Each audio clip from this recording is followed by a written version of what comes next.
Welcome, friends, in the fourth series of my lectures on coordination compounds or complex compounds.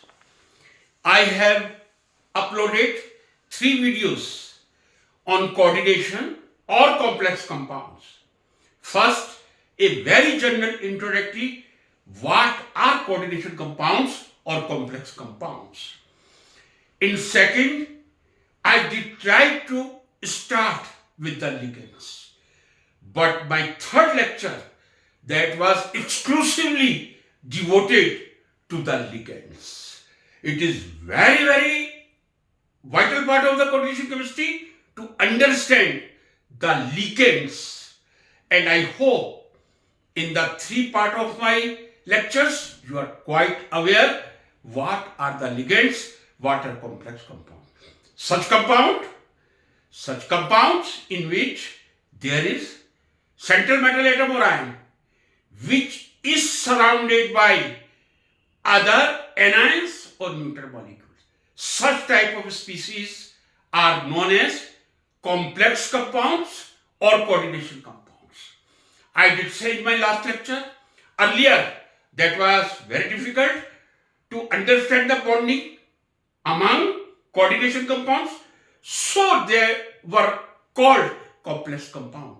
But nowadays it would be much more justified or relevant to tell them the coordination compounds. So I have defined coordination compounds once again.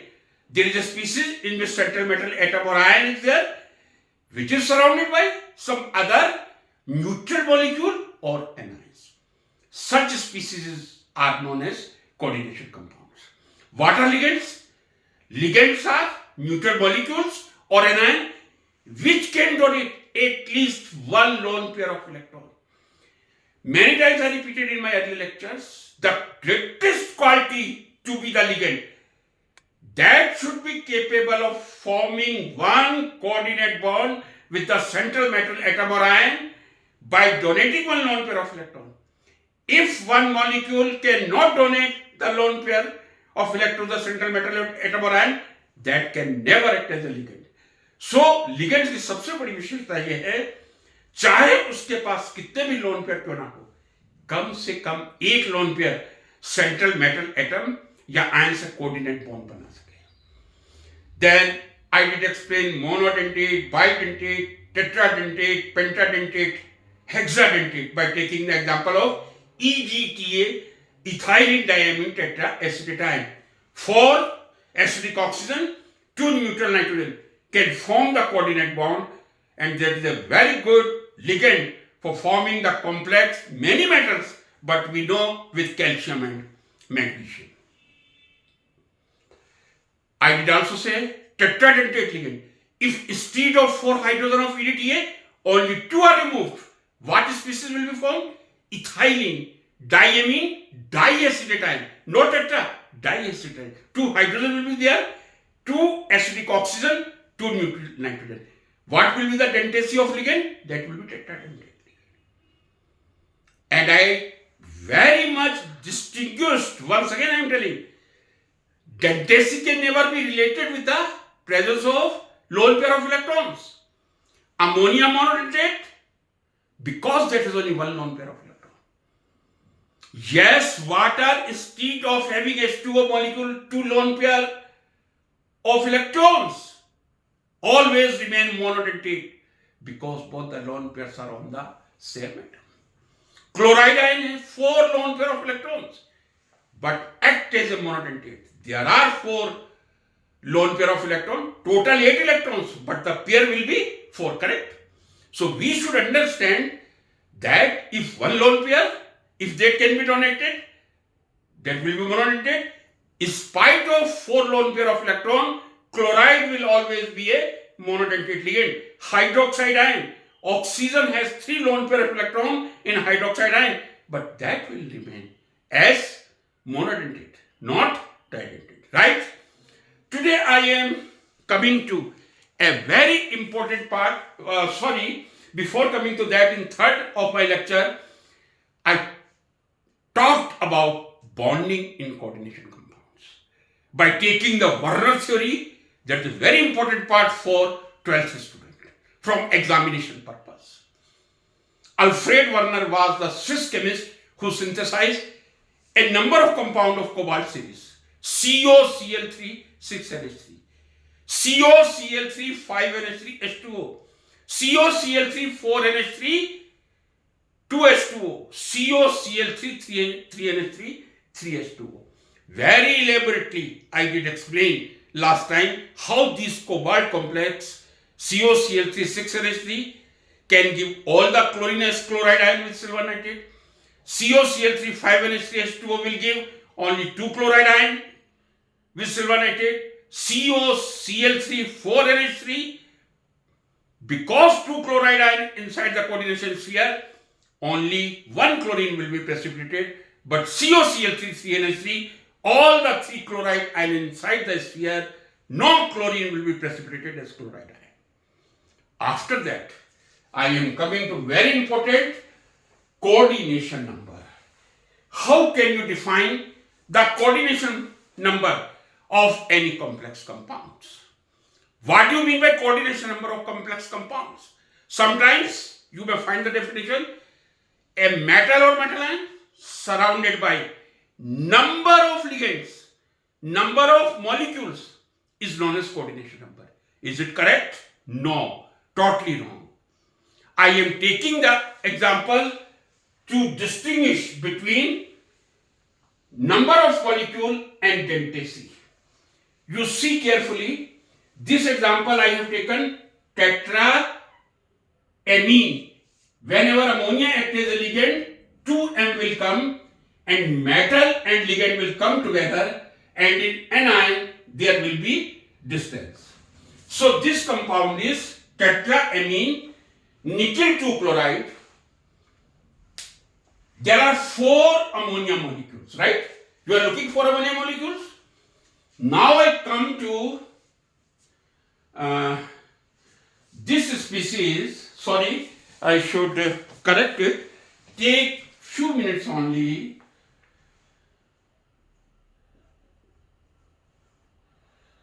Yes. Just bond I would like to clear. This is ethylene diamine. You see, in this case I have written tetraamine, double N. But here ethylene diamine. Because what is the coordinating species? That is ethylene diamine, which I have explained earlier. This is a bidentate ligand. CH2, CH2, NH2. Ethylene diamine. This is a bidentate ligand. 2 nitrogen can coordinate and 2. How many molecules of ethylene diamine? Only 2, not 4 molecules. This is 1 molecule of ethylene diamine, and in this example, nickel is surrounded by 2 molecules, 1 and 2. This is 1, this is second, 2 molecules of ethylene. So if you go to the definition, the central metal atom or ions surrounded by the number of molecules, that is totally wrong. Never speak. How many coordinating groups are there? In ammonia, each nitrogen coordinate to the central metal atom or ion, or I can say this is particularly nickel plus 2. No need to write. Just to explain, I am writing. Number of molecules are 4, ammonia. But monodentate, this is monodentate ligand. So you see, in spite of 4, yes, that is tetradentate ligand, with each ammonia, in which each ammonia molecule coordinate to the center nickel plus 2 by donating 1 lone pair of electron. This is also nickel 2 plus, undoubtedly. In this 2 ethylene diamine molecule, not 4, 2 ethylene. If I take the definition number of molecule, so in this case the coordination number will be 4. In this case the number of molecules are only 2. In this case nickel plus 2 is surrounded, P is concentrate. In this case nickel plus 2 is surrounded by 4 molecules. But in this case that is surrounded by 2 molecules. So we cannot say the number of molecules as a coordination number. How many groups they coordinate? In ethylene diamine, 4NH2 group, they are coordinating to the central metal atom. So number of the coordinating group which surround the central metal atom or ion, number of coordinating groups which surround the central metal atom or ion is known as the coordination number. Here are 4 ammonia molecules as coordinating group. In ethylene diamine, molecules are there, but being the bidentate ligand, 2 ammonia molecules mean 4 NH2 group coordinating to nickel plus 2. As I did say, it is a general practice to write coordination compound inside the bracket and outside the bracket there will be Ni. In this case also Cl2 is outside the coordination difference, in this case also. So coordination number definition should be very clear, not number of molecule, number of coordinating groups, or how many coordinate bonds that metal atom or ion is forming. Coordinating groups surrounded by central metal atom or ion, coordinating groups is known as coordination number, or how many coordinating bonds are there, that is coordination number. Even don't be confused, in COCl3NH3, because 3 ammonia was there, 3 chlorine were entered inside the coordination sphere, which I did explain in my earlier lecture. So that chlorine, earlier that was in ionic form, but now that is coordinating to the central cobalt plus C, so that will be coordinating group, coordinating atom. Come to this. This is nothing but glycinato, nickel 2, that's only nickel 2. This is a neutral complex. I will come in very detail, I will explain. Anionic complex, cationic complex, neutral. But you see, what is the ligand here? This is NH2CH2COOH.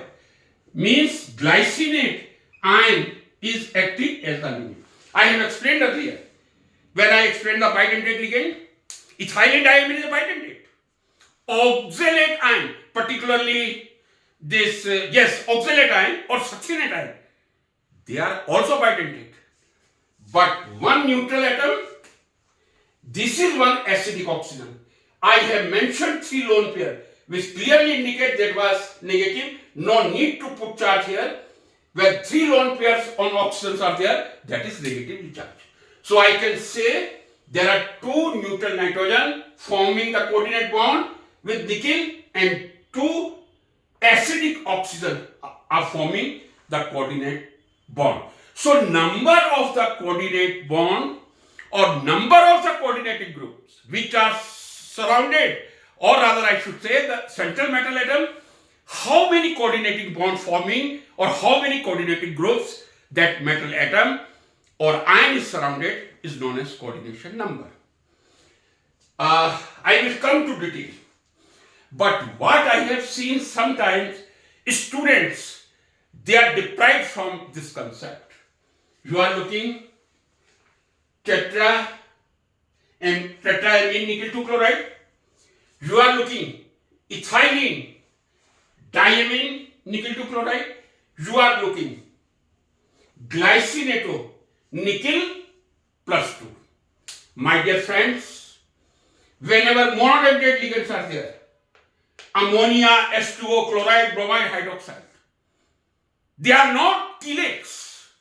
Whenever bidentate or more than bidentate ligands are there, they are known as chelates. So this is a certainly chelate.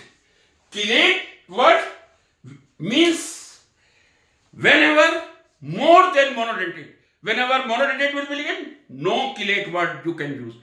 But if bidentate, tridentate, tetradentate, EDTA, undoubtedly that is a chelate formation by donating 6 atoms, or ethylene diamine diacetic acid, 4 atoms form the coordinate bond, they are also chelate. Chelate means which is more than monodentate. Second point, my dear friends, even in MSc, still I know in inorganic chemistry there is preparation is nickel 2 chloride. There is preparation of ethylene diamine, I don't know, but earlier that was there. Hexaamine nickel to chloride. Very important to understand from 12 to PhD students. How we prepare this tetramine nickel chloride? Take the solution of nickel, or generally in this case nickel is doesn't taken, tetramine cupric sulfate is very favorite compound. So I am taking the practical example which students do. Take the copper sulfate solution, concentrate, not very dilute, but copper sulfate should be totally dissolved. Take the concentrate solution of copper sulfate, copper sulfate solution should be clearly blue color, transparent, no particle must be there.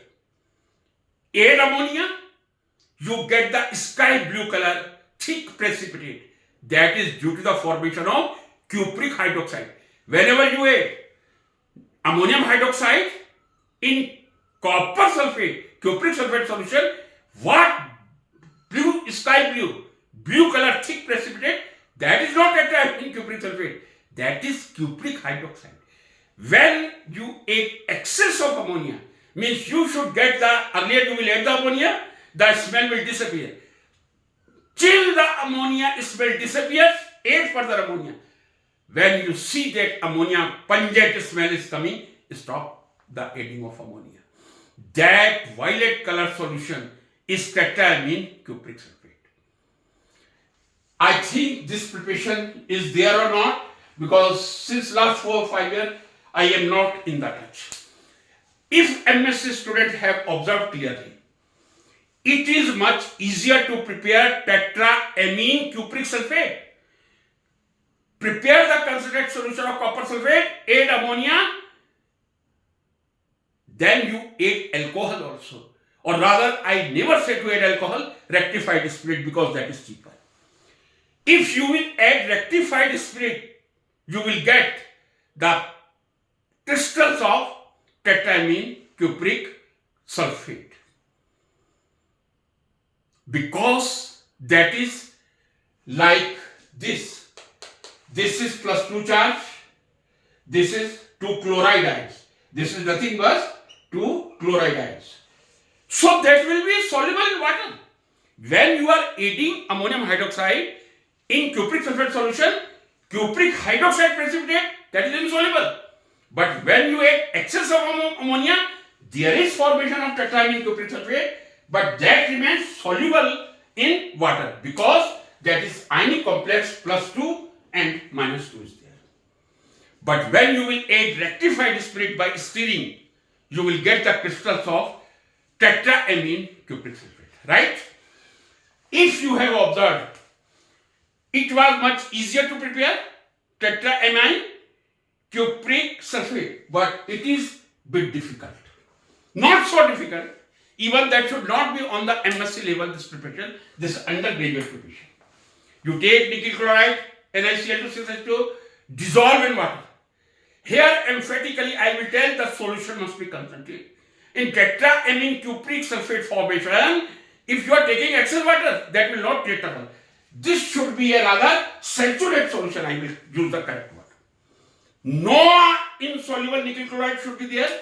Otherwise, there will be contamination of nickel chloride in the complex. No. Totally nickel chloride should be soluble, but that should be saturated. If that will be much more dilute, it would be much more difficult to crystallize hexaamine nickel 2 chloride. So if you take the concentrated solution of NaCl2 you will add the ammonia at room temperature. Very difficult to get the product. But when you put your 100 ml beaker in ice bath, you put the solution of nickel chloride in ice bath, you add ammonia, then you get the violet color hexaamine nickel chloride. But if you get the 90% yield in tetramine cupric sulfate, if you get 90% in hexaamine nickel chloride, you may get 40%. The yield is much less in hexaamine nickel chloride than tetramine cupric sulfate. And second observation, I don't know how many students they know. You do the preparation, you forget it. Keep it. I told many students earlier also, they were keeping. Keep the solution of tetramine cupric sulfate. When you filter a freshly prepared tetramine cupric sulfate, you get wonderful crystals. But after second day, you will see the picture different. The compound will be decomposed. There will be some sky blue color formation, which was earlier. You observe for 3 or 4 days, that violet color will be disappeared. Means coordination compound was not stable. In this case, this is much less stable than tetramine cupric sulfate.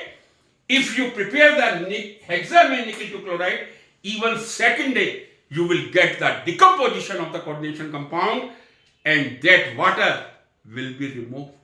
Did somebody observe this? Here I am talking MS student. Did they ask the teacher why it's happening?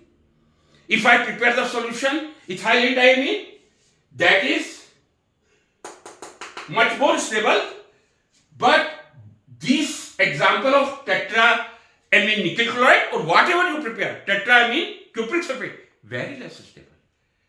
Please write in the comment box why these compounds are so less stable. Ethylene diamine is much more stable than, in this case I will compare tetramine nickel chloride. Because tetramine nickel chloride, nickel is monodentate ligand, but in ethylene diamine nickel 2 chloride, this is a bidentate ligand. Whenever chelate formation is there, that will be stable. So chelation, more than monodentate ligand, when they form the chelate, either bidentate, tridentate, they make the complex stable. Now I am there taking a very unique example. Please concentrate on this example.